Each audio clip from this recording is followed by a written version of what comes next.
The sword is your attitude. Live and die by the sword.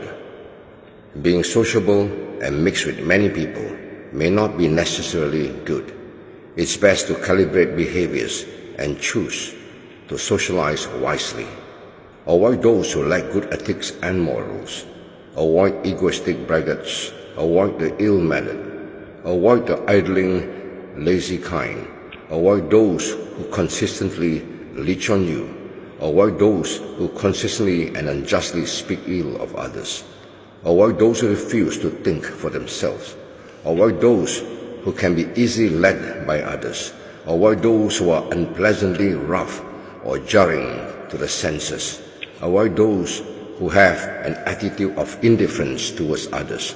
Avoid those who are self-centered. Avoid those who are dominating without consideration for others. Avoid those who think they are smarter than everyone else. Avoid those who lack courtesy and show no appreciation. Avoid those who consistently complain just about everything and anything. And especially avoid being such a person. Live peacefully and enjoy the privilege of solitude from time to time.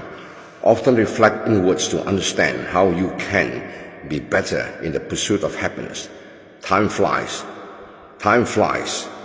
Life is short. External happenings and negative people, as aforementioned, can worsen your moods.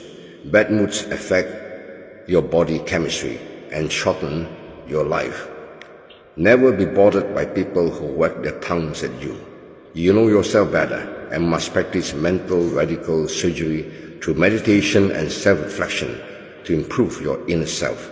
From then on, inner peace can be realized. The principal sword is to sever all negativities from your life.